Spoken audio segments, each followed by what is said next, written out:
अस्सलाम वालेकुम dear students, I am Waqar and welcome to my channel stars of economics. Students, आज का हमारा लेक्चर है quantity theory of money.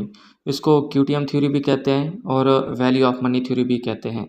Students, exams के अंदर मुख्तलिफ व्यूज़ से, मुख्तलिफ स्टेटमेंट से इस थ्योरी का क्वेश्चन पूछा जाता है। उसमें पहले तो सिंपली भी पूछ सकते हैं कि क्वांटिटी थ्योरी ऑफ मनी क्या है या वैल्यू ऑफ मनी थ्योरी क्या है। और एक और क्वेश्चन आ जाता है कि आप Fisher quantity theory of money को एक्सप्लेन करें, क्योंकि फिशर ने इसको एक्सप्लेन किया था, तो इस वजह से जो है इसको Fisher quantity theory of money भी कहते हैं। इस वजह से ये मुख्तलिफ नामों से स्टेटमेंट आ जाती होती है, इसका आपने कन्फ्यूजन नहीं होना। ये जो थ्योरी है क्वांटिटी थ्योरी ऑफ मनी, ये और थ्योरी है determination of value of money की। यानी जो वैल्यू ऑफ मनी की हम डिटर्मिनेशंस करते हैं, ये पुराने वक्तों में हम क्वांटिटी थ्योरी ऑफ मनी से ही करते थे। फर्स्ट टाइम जो है इसको एक्सप्लेन किया था जीन बोर्डेन ने 1556 के अंदर। देन उसके बाद इसका जो क्रेडिट है वो एरविन फिशर के यहाँ जाता है, जिन्होंने क्वांटिटी थ्योरी ऑफ मनी को अपनी बुक लिखी थी परचेजिंग पावर ऑफ मनी 1911 के अंदर। तो इस बुक के अंदर क्वांटिटी थ्योरी ऑफ मनी का वो एक्सप्लेन करते हैं। देन हमारे पास एक टर्म यूज़ हुई है वैल्यू ऑफ मनी। हम ये देखते हैं कि वैल्यू ऑफ मनी क्या होती है। The value of money refer to the purchasing power of goods and services of the country is called value of money. यानी जो आपकी कंट्री के अंदर गुड्स एंड सर्विसेज हैं, जो अशिया खिदमात हैं, उनको परचेज या ख़रीदने की जो ताकत होती है वो हमारे पास वैल्यू ऑफ मनी होती है। इसकी भी दो टाइप्स हैं, एक इंटरनल वैल्यू ऑफ मनी है, एक एक्सटर्नल वैल्यू ऑफ मनी है। इंटरनल वैल्यू ऑफ मनी जो है, the purchasing power of money और domestic goods and services is called internal या इनसाइड वैल्यू ऑफ मनी। यानी आपकी कंट्री के अंदर जो अशिया खदमात हैं, उनको परचेज़ करने की जो ताकत होती है वो हमारे पास इंटरनल वैल्यू ऑफ मनी होती है। देन सेकंड हमारे पास टाइप है external value of money. The purchasing power of money over foreign goods and services is called external या आउटसाइड वैल्यू ऑफ मनी।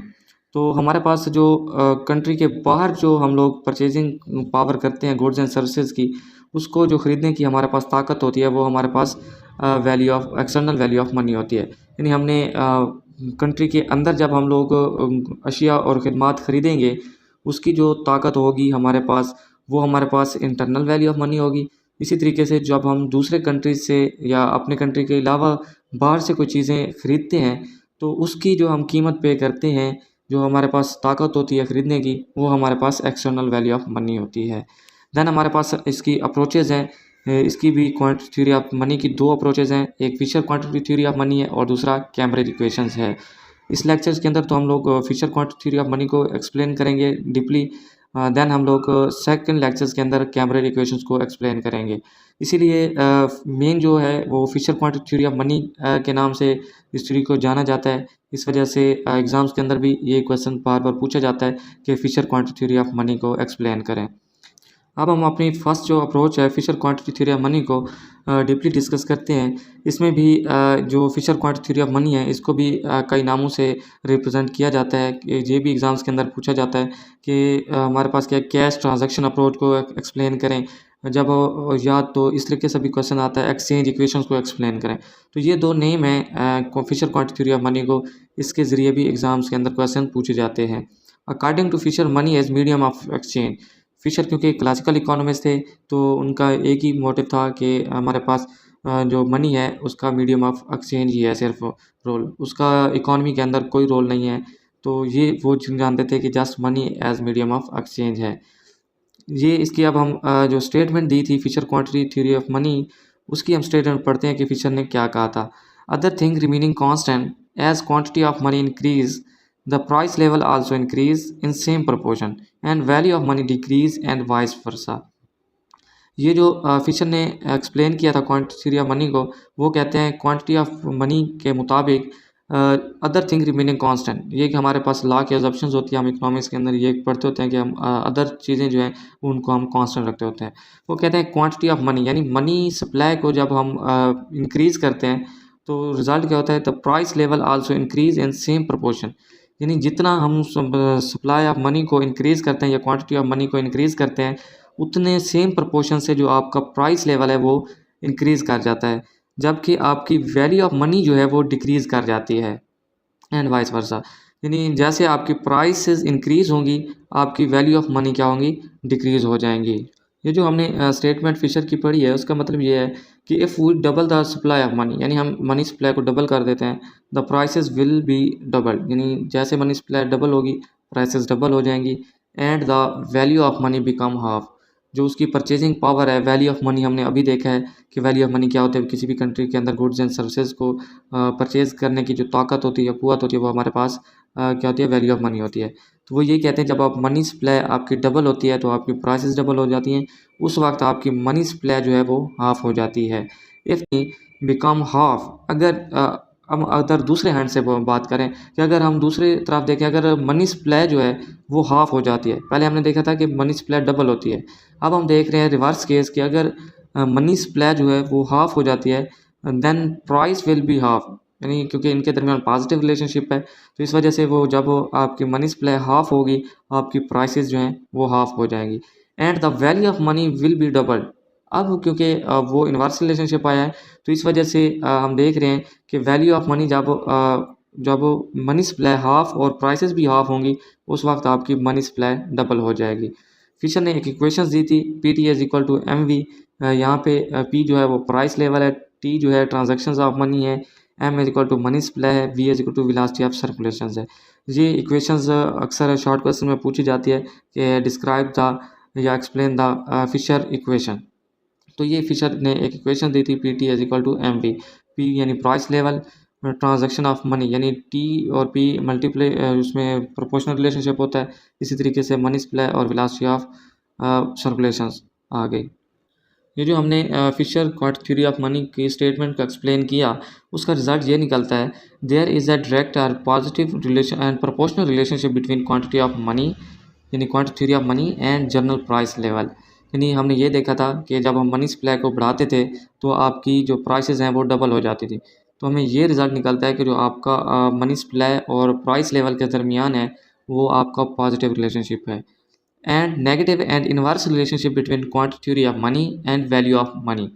ये हमने देखा जो क्वांटिटी ऑफ थ्योरी ऑफ जब हम क्वांटिटी ऑफ मनी को इंक्रीज़ करते थे, तो आपकी वैल्यू ऑफ मनी जो है वो हाफ हो जाती थी।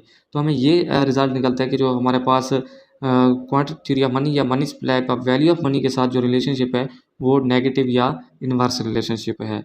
तो हमने ये दो बातें थ्योरी की स्टेटमेंट से निकाली हैं कि मनी सप्लाई और प्राइस लेवल के दरमियान पॉजिटिव और प्रोपोर्शनल रिलेशनशिप होता है, जबकि मनी सप्लाई के साथ वैल्यू ऑफ मनी का नेगेटिव या इनवर्स रिलेशनशिप होता है।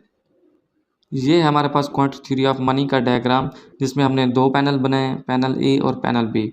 पैनल ए के अंदर जो है हमने मनी सप्लाई और प्राइस लेवल का रिलेशनशिप दिखाया गया है, जो कि पॉजिटिव रिलेशनशिप था। देन हमने सेकंड पैनल के अंदर जो है वो क्वांटिटी ऑफ मनी यानी मनी सप्लाई और वैल्यू ऑफ मनी के दरमियान रिलेशनशिप दिखाया है, जो हमें ये शो कर रहा है कि इनके दरमियान नेगेटिव रिलेशनशिप है। अब हम इसकी डेरिवेशन देखते हैं कि किस तरीके से जो ये डायग्राम बने हैं, इसकी डेरिवेशन कैसे हुई है। हमारे पास क्वांटिटी थ्योरी ऑफ मनी का डायग्राम, जिसमें हमने दो पैनल बनाए, पैनल ए और पैनल बी।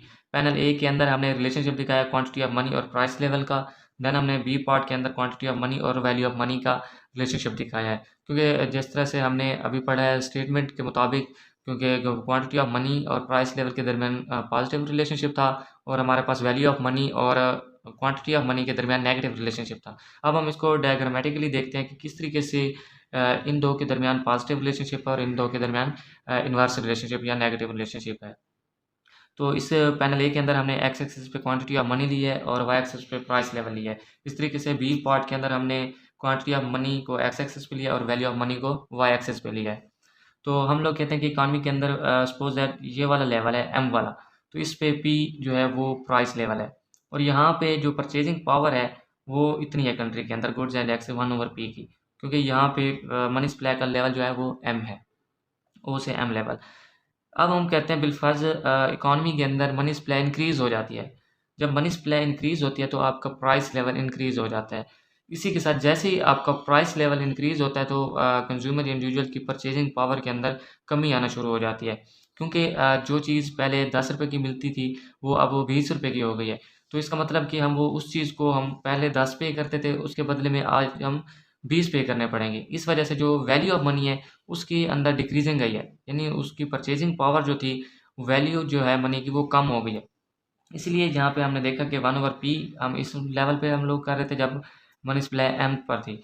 जब m1 पे इंक्रीज़ हुई है मनी सप्लाई, तो आपके प्राइस लेवल तो इंक्रीज़ हुई है, यानी p से p1 हुई है।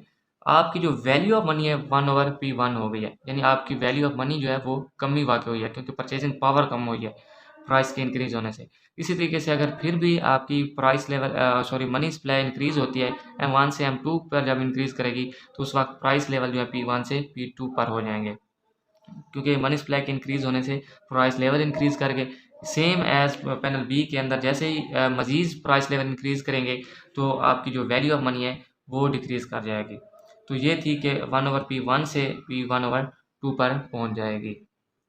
तो ये थी, क्योंकि हमने जो स्टेटमेंट पढ़ी वो रिलेशनशिप बता रहा था कि जो प्राइस लेवल है वो भी फंक्शन है क्वांटिटी ऑफ मनी का, और जो वैल्यू ऑफ मनी है वो भी फंक्शन है क्वांटिटी ऑफ मनी का।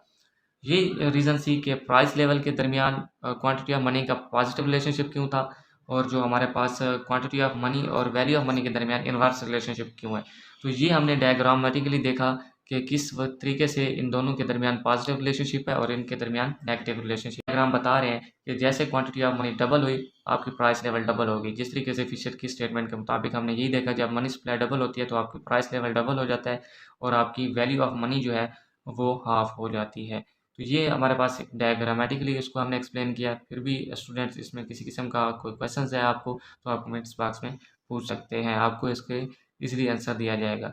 नेक्स्ट वीडियो के अंदर हम लोग कैमरे इक्वेशंस को बड़े डिटेल से डिस्कस करेंगे।